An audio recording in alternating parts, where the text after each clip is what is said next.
तो इसलिए अब जब भी कोई पूछेगा कि प्राणायाम और योगा में क्या अंतर है, तो हम लोग डायरेक्ट बोल सकते हैं कि योगा है फिजिकल फिटनेस के लिए किया जाता है। योगा किसी इंडिविजुअल पार्ट के लिए भी किया जाता है। योगा जो है वो हम किसी बीमारी को ठीक करने के लिए भी करते हैं। परंतु प्राणायाम जो होता है, प्राणायाम सिर्फ और सिर्फ क्या है, हम जो सांस लेते हैं इलेशन, और जो सांस हम छोड़ते हैं, सांस लेने और छोड़ने की क्रिया पे नियंत्रण करना ही प्राणायाम कहलाता है। सांस लेने और छोड़ने की क्रिया पे कार्य किया गया वो क्रियाकलाप प्राणायाम कहलाता है। आया समझ में? आया समझ में विसुरती? Yes sir. आ गया समझ में? आंसर पूरा मिला या नहीं मिला? Yes sir. तो तुम कर रहा है हार्दिक, करो।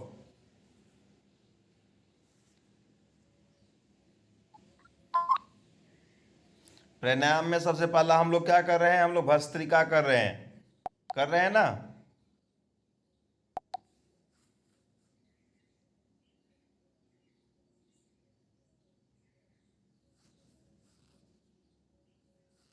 भस्त्रिका में हम लोग क्या करते हैं कि भस्त्रिका में करने का मेन कारण क्या है कि हम लोग स्मॉल इंटेस्टाइन को क्या करते हैं, अंदर की ओर खींचते हैं।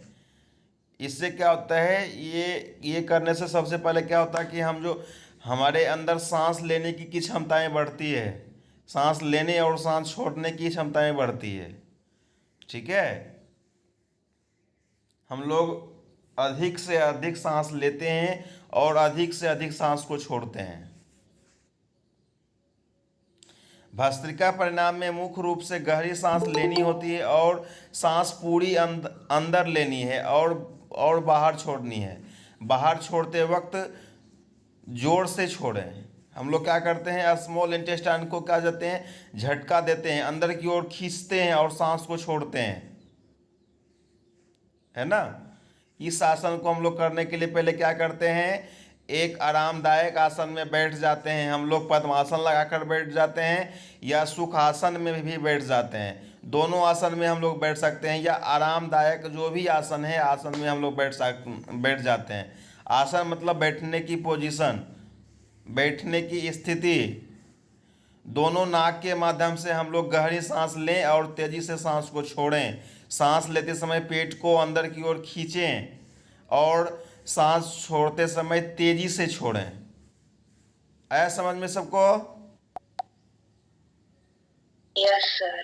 आया समझ में या नहीं आया समझ में, बोलो। चलो आ गया समझ में, तो हम लोग नेक्स्ट कर रहे हैं। दूसरा हम लोग करेंगे अनुलोम विलोम। क्या करेंगे? अनुलोम विलोम। अनुलोम कौन बताएगा, अनुलोम विलोम योगा है या प्राणायाम है? प्राणायाम। क्यों? क्यों?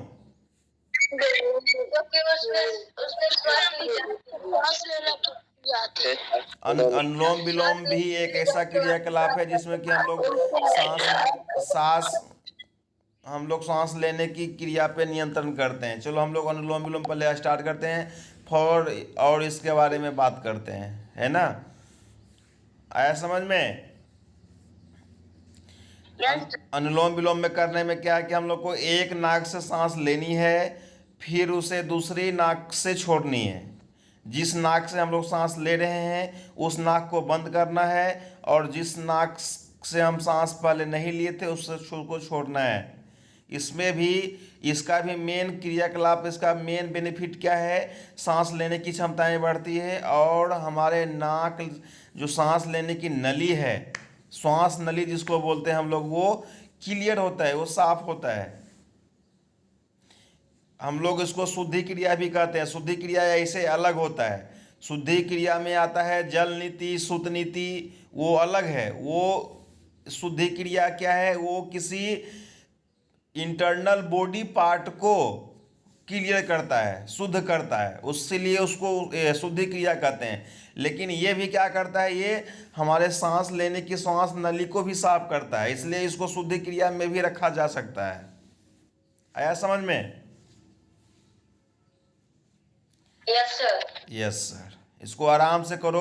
और कोई भी हम लोग क्रियाकलाप सुबह सुबह करें, कोई भी योगा करें, कोई भी आसन करें, कोई भी प्राणायाम करें, तो मिनिमम हम लोग को 3 मिनट करना चाहिए, है ना? कम से कम 3 मिनट करना चाहिए।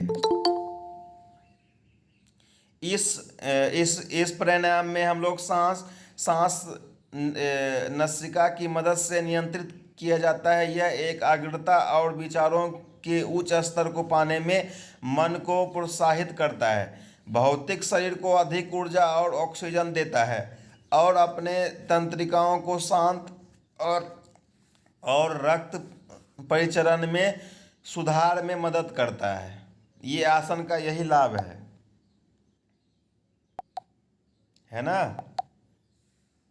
आया समझ में? अरे भाई, आ रहा है समझ में सभी लोगों को? Yes sir. कर रहे हो ना सब? कर रहे हो? Yes sir. Yes sir. विसुरती, ऊर्जा मान रहे हो? Yes sir. करो। Yes sir. कर रहे। चलो, कौन बताएगा? 2 बेनिफिट बताओ अनुलोम विलोम का। ये प्राणायाम करने से 2 लाभ क्या कौन कौन से हैं? हमारे सांस लेने की क्षमता बढ़ती है और हमारे खून को रक्त में जाती है। ओके ओके, करो करो, बहुत अच्छा है, करो।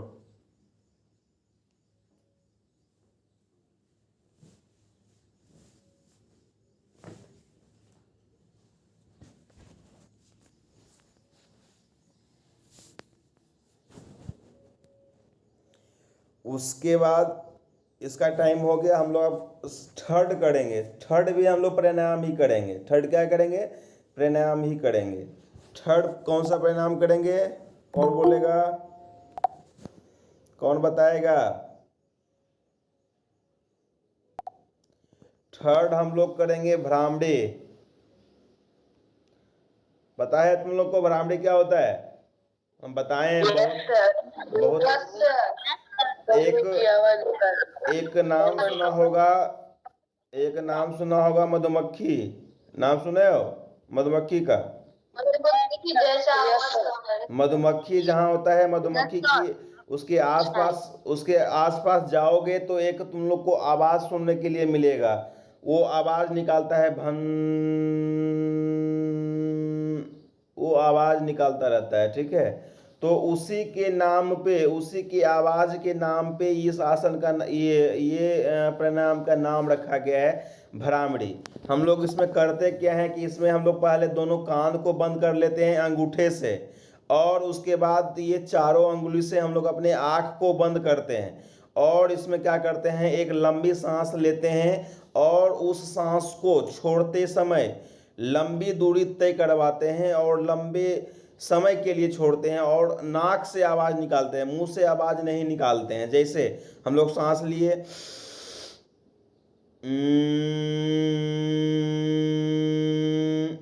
आया समझ में? इस तरह से हम लोग इसको करते हैं। स्टार्ट कीजिए, चलो स्टार्ट करो। इस प्राणायाम का नाम भ्रामरी है क्योंकि इसमें भौड़े जैसे आवाज निकालते हैं। आया समझ में? भौड़े की तरह आवाज निकालते हैं, इसलिए इस प्राणायाम का नाम रखा गया है भ्रामरी। किसी भी आसन मुद्रा में बैठकर, किसी भी आसन मुद्रा में, कोई भी मुद्रा हो, हमारा कोई भी आसन में हम लोग बैठ सकते हैं। पद्मासन में बैठ सकते हैं, सुखासन में ये बैठ सकते हैं, या आरामदायक जो आपको लगता है उस आसन में बैठकर हम लोग लंबी सांस लेते हैं, और सांस को छोड़ते समय एक गहरी आवाज निकालते हैं, वो भी नाक से आवाज निकालते हैं, ठीक है? आया समझ में? अरे भाई बोलो, आया समझ में? आ गया यस समझ सर। में तो करो। यस। मन से करो। योगा और प्राणायाम, योगा और प्राणायाम जब भी करो तो मन से करो।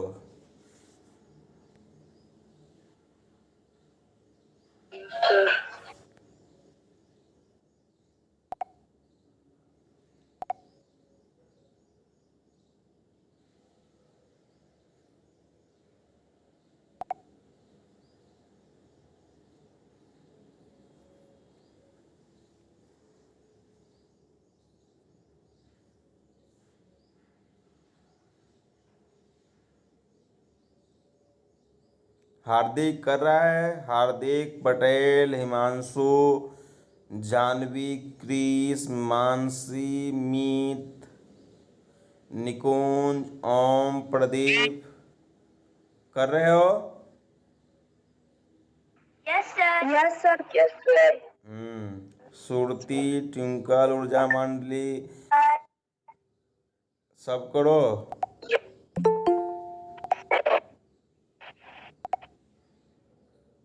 सर।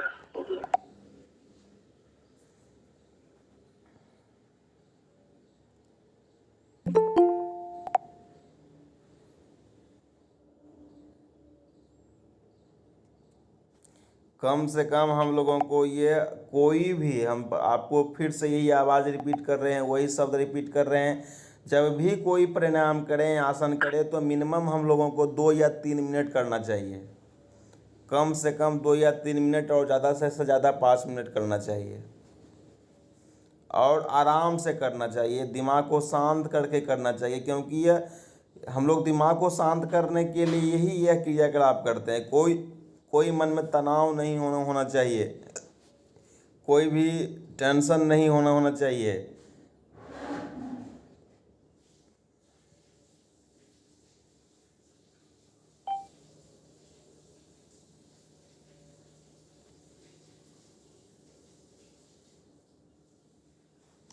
चलो हम लोग नेक्स्ट करते हैं, ठीक है? नेक्स्ट करते हैं हम लोग भस्त्रिका कर लिए, अनुलोम विलोम कर लिए, भ्रामरी कर लिए। एक और प्राणायाम करते हैं जो कि सभी लोग करते हैं और आप लोग जानते भी होंगे। कपालभाति हम लोग स्टार्ट करते हैं, कपालभाति, है ना? कपालभाति कीजिए। इसमें हम लोग क्या करते हैं, कपालभाति को अलग अलग नाम से भी जानते हैं, है ना? कपालभाति जो है वो 2 शब्द से बना है। कपाल यानी मस्तिष्क, सिर, और भाति यानी चमक। यह प्राणायाम मुख्य रूप से मस्तिष्क और मस्तिष्क के तहत अंगों की को अच्छे तरह से प्रभावित करता है ना? कपालभाति 2 शब्द के मेल से बना है।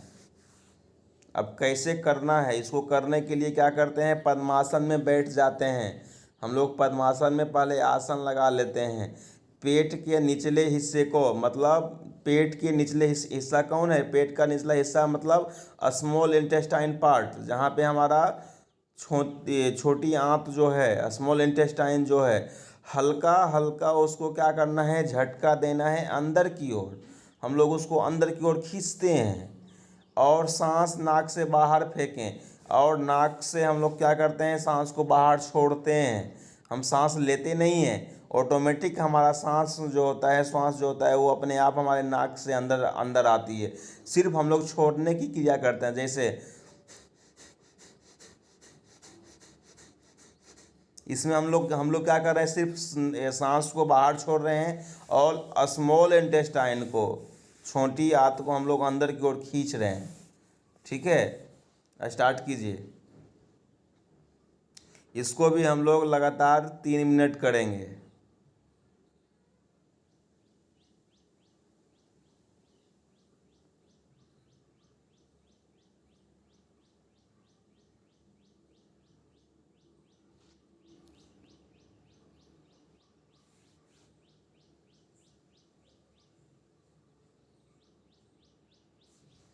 कर रहे हैं आप लोग? यस सर, हम कर रहे हैं। ये कौन लड़का है, ये कौन है? सुरजीता। ए लड़का तू क्या कर रहा है? बॉडी मूवमेंट नहीं करना है, बॉडी में हलचल नहीं होनी चाहिए, बॉडी में क्या मूवमेंट नहीं होगा भाविक, बॉडी मूवमेंट नहीं होगा, बॉडी हमारा स्थिर रहेगा, बॉडी हमारा स्टेट रहेगा, बॉडी में कोई भी मूवमेंट नहीं करना है। समझ में आ रहा है? यस। सिर्फ झटके से अंदर की ओर खींचना है स्मॉल इंटेस्टाइन पार्ट के।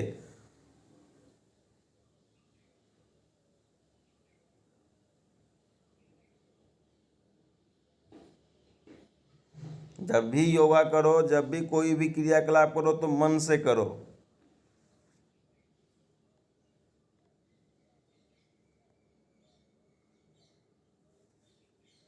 और आप लोग जानते हैं फिट रहने का है डोज 30 मिनट रोज, इसलिए लगातार आप लोग इस क्रियाकलाप को अपने मन से भी करते रहें और सुबह सुबह 30 मिनट निकाल के फिट रहने के लिए कीजिए, क्योंकि आप लोग जानते हैं कि दुनिया में सबसे बड़ा धन कोई है, कोई भी धन अगर है दुनिया में तो वो स्वास्थ्य है।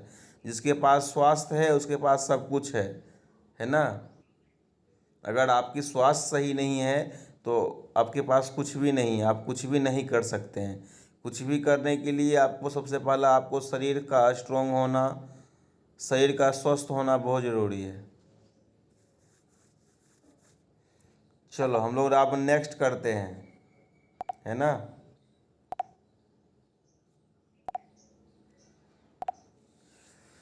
अब हम लोग आसन में आते हैं, है ना। योगा अलग है, प्राणायाम अलग है, आसन अलग है, ये तीनों में अंतर है। योगा में क्या होता है हम पहले बता दिए, प्राणायाम में क्या होता है पहले बता दिए, आसन मतलब समझ रहे हैं अवस्था, बैठने की परिस्थिति, बैठने की आकृति, बैठने की जो हम लोग बैठने की तरीका, है ना। आया समझ में? Yes sir. और व्यायाम अलग होता है। ये ऐसे ऐसे वर्ड है जो कि आपको लगेगा कि सारा सारा वर्ड एक ही जैसा है, लेकिन सबका मीनिंग अलग है, सबका अर्थ अलग है। जैसे योगा, प्राणायाम, आसन, व्यायाम, योगा, योग मुद्रा, है ना, शुद्धि क्रिया, ये सारा वर्ड ऐसे ऐसे हैं जिसका कि सारा वर्ड अलग अलग है। और योगा में ज़्यादातर word, maximum number of word is come from Sanskrit. इसमें बहुत सारे वर्ड, लगभग वर्ड जो हैं वो हमें संस्कृत से मिले हैं। जैसे आप कोई भी नाम ले लीजिए, जैसे कि हम लोग नाम लेते हैं चक्रासन, मयूरासन, तौलासन, धनुरासन, है ना, जितने भी नाम ले लीजिए ये सारा वर्ड कहीं ना कहीं वो संस्कृत से लिया गया, ये सारा संस्कृत वर्ड है ना। चलो हम लोग आसन करते हैं।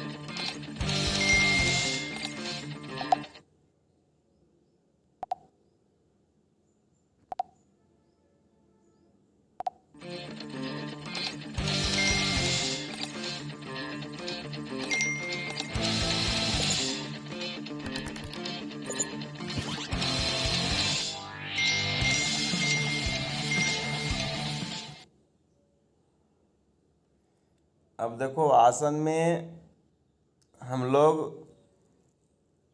शलवासन भी कर सकते हैं, उतान पदासन भी कर सकते हैं, पवन मुक्तासन भी कर सकते हैं। तो सबसे पहले हम लोग कर लेंगे शलवासन करेंगे। हम लोग क्या करेंगे, इसको पेट के बल लेट जाएंगे। सबसे पहले ये आसन करने के लिए क्या है कि हम लोग पहले पेट के बल लेट जाएंगे और क्या करेंगे, दोनों पैर को पीछे की ओर, दोनों पैर को हम लोग पीछे से ऊपर की ओर खींचेंगे। आसन में हम लोग क्या करते हैं, आसन जो है, आसन करते समय आसन में हम लोग क्या करते हैं, बॉडी के किसी भी पार्ट को हम लोग डिस्टर्ब करते हैं, हलचल लाते हैं उसमें, मूवमेंट लाते हैं उसमें, हम लोग उसको डिस्टर्ब करते हैं। ठीक है, कोई भी आसन ले लो, कोई भी आसन, जैसे कि नौकासन ले लो, तौलासन ले लो, मयूरासन ले लो, चक्रासन ले लो, अर्ध चक्रासन ले लो, कोई भी आसन ले लो, हम लोग उसमें कहीं ना कहीं क्या करते हैं, बॉडी में हलचल लाते हैं, है ना, स्थिर पार्ट को हम लोग डिस्टर्ब करते हैं। तो इसमें क्या करते हैं हम लोग, शलवासन में हम लोग क्या करते हैं, शलवासन में हम लोग क्या करते हैं, पेट के बल पहले लेट जाते हैं और दोनों पैर को ऊपर की ओर खींचते हैं। ये अर्ध नौकासन है। ये भी नौकासन में भी हम लोग ऐसे ही करते हैं, लेकिन नौकासन में क्या होता है कि हम लोग नाव के समान आकार बनाते हैं।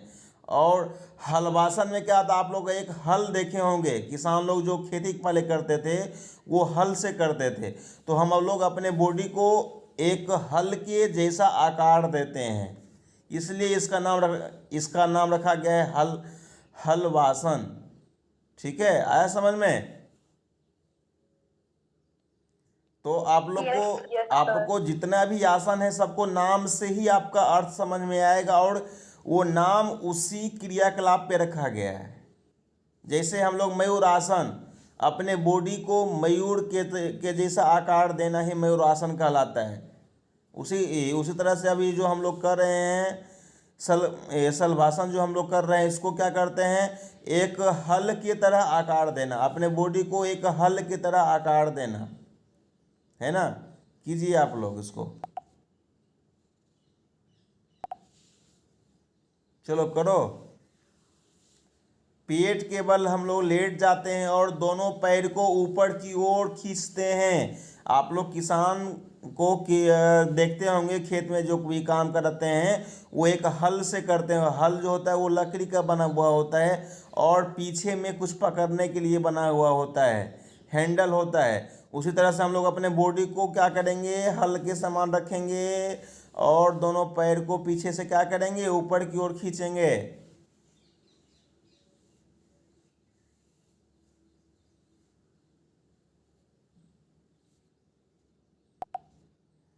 चलिए जल्दी जल्दी कीजिए।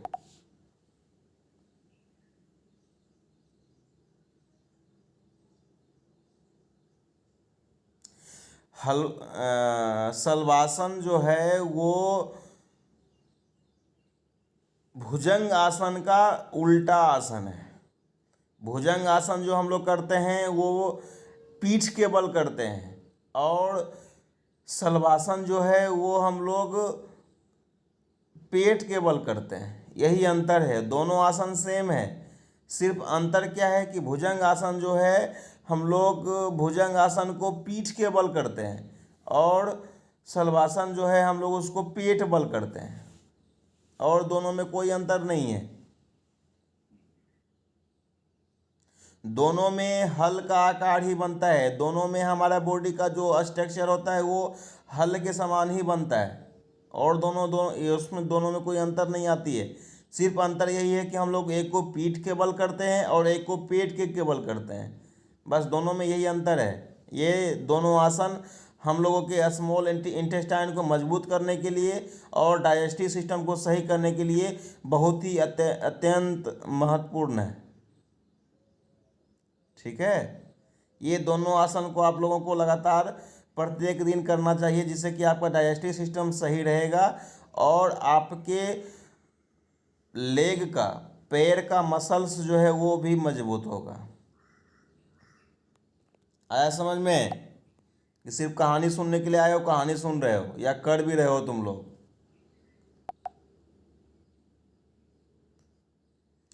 कर भी रहे हो या सिर्फ कहानी सुन रहे हो? बोलो। अरे क्लास में हो तो बोला करो कि हाँ कर भी रहे हैं, सिर्फ लग रहा है कि हम ही बोल रहे हैं। बोलो उर्बी, विशाल, कर रहे हैं। सुन रहे हो या नहीं सुन रहे हो हमारी आवाज? अरे सुन पा रहे हो हमारा आवाज या नहीं? यस सर, सुन रहे हैं। चलो ठीक है, करो, जल्दी जल्दी करो। और आप लोग एक चीज़ को हमेशा ध्यान रखिएगा, जब आप लगातार 3 या 4 आसन या योगा कर लेते हैं तो उसके बाद बॉडी को रिलैक्स करना है। रिलैक्स करने के लिए हम लोग उसको बटरफ्लाई भी कर सकते हैं, या दोनों अपने बॉडी को आरामदायक आसन में बैठ सकते हैं, है ना। चलिए रिलैक्स, अपने अपने बॉडी को रिलैक्स कर लीजिए। अब कोई भी आसन में आप लोग आराम से सुखासन में बैठ सकते हैं, या दोनों पैर को आगे करके दोनों पैर को मूवमेंट करवा सकते हैं। जैसे आपको लगे कि हाँ, हम लगातार 4 आसन या 5 आसन जब हम लोग कर लेते हैं तो हमारे पैर में कहीं ना कहीं क्या होता है, खिंचाव चल जाती है, तो उसको रिलैक्स भी करना है, उसको, है ना, रिलैक्स भी करना है। बटरफ्लाई कर लो।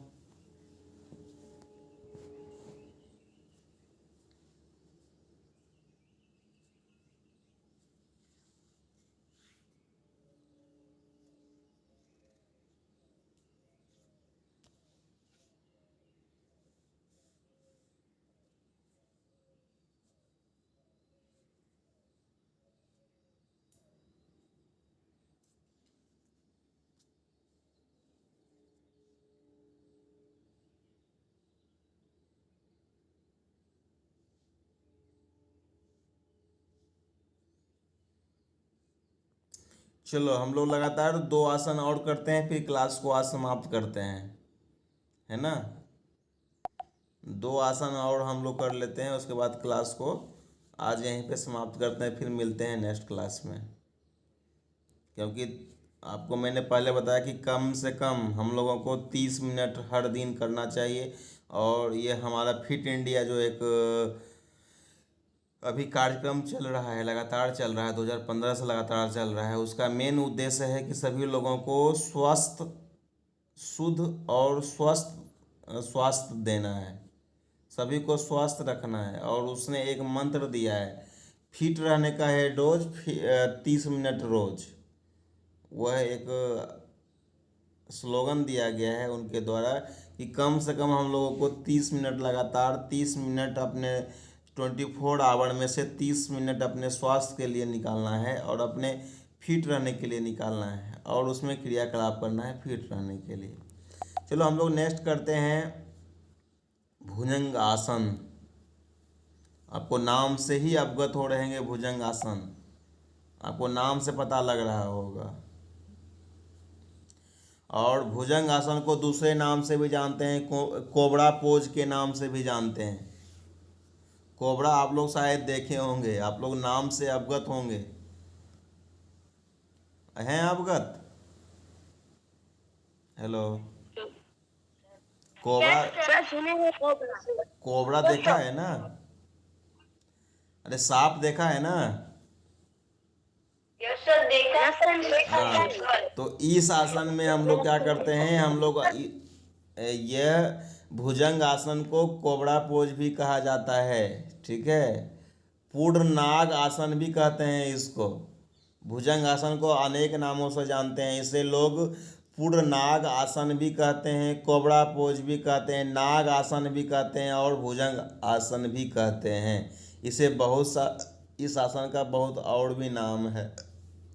तो हम लोग इसको करेंगे। इसको करने के लिए हम लोग क्या है, इसको पेट के बल ही करते हैं, और upper part of the body हम लोग स्मॉल इंटेस्टाइन के ऊपर के बॉडी पार्ट को हम लोग क्या करते हैं, ऊपर की ओर खींचते हैं। और इसमें जो पोजीशन बनता है, जो हमारे बॉडी का आकार बनता है, वो कोबरा की तरह होता है। हमारा बॉडी का कुछ पार्ट ज़मीन से टच होती है और कुछ पार्ट जो होता है वो ऊपर की ओर उठी हुई होती है। हलासन में क्या होता है कि हलासन में हमारा पैर ऊपर जाता है, और भुजंग आसन में क्या होता है, हमारा अपर पार्ट बॉडी का जो होता है वो ऊपर की ओर जाता है। यही अंतर है दोनों में। दोनों आसन क्या है, दोनों आसन हैं, दोनों प्राणायाम नहीं है, दोनों आसन है। और दोनों आसन में अंतर क्या है कि हम लोग इसमें क्या करते हैं, इस आसन को करने में क्या करते हैं हम लोग कि कोबरा के जैसा नाग की तरह अपने बॉडी को क्या करते हैं, ऊपर की ओर खींचते हैं। यह एक आसन बनता है, यह एक आकार बनता है। और भुजंग आसन में हम लोग अपर पार्ट ऑफ बॉडी को ऊपर की ओर खींचते हैं। और अभी जो हम लोग किए, कौन सा आसन किए थे पिछले में? सर्वासन। सर्वासन में हम लोग क्या करते हैं, हल के समान बनाते हैं बॉडी को, लेकिन उसमें क्या होता है कि हम अपने पैर को ऊपर की ओर करते हैं, यही अंतर है। तो स्टार्ट कीजिए।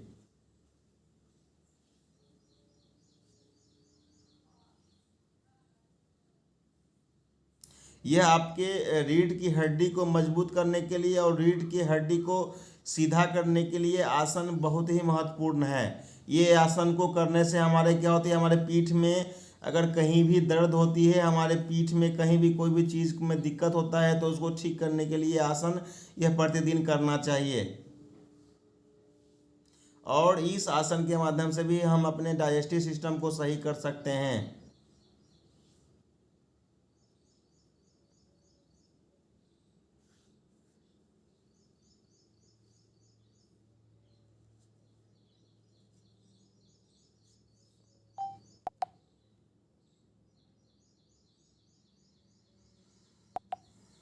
आया समझ में सब लोगों को?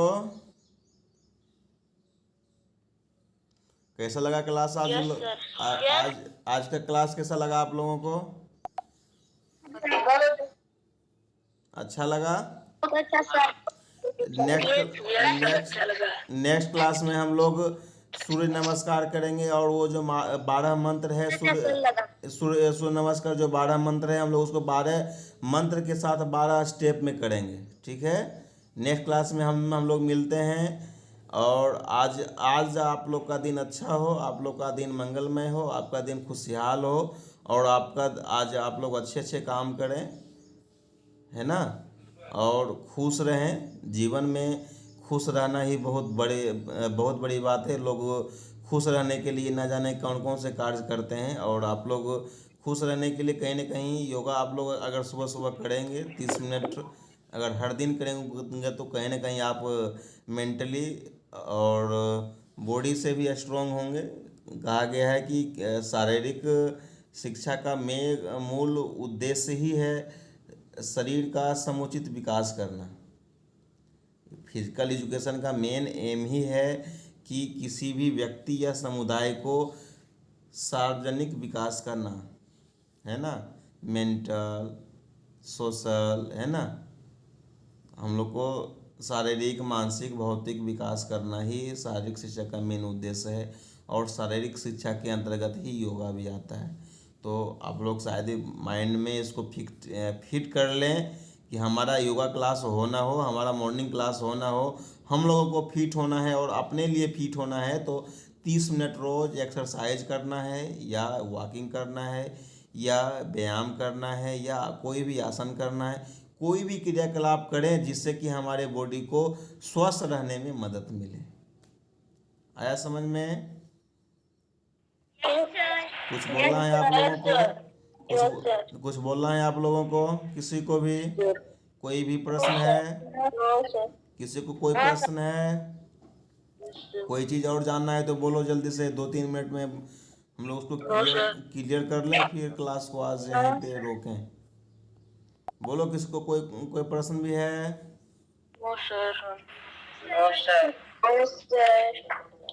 बोलो विश्रुति, बोलो।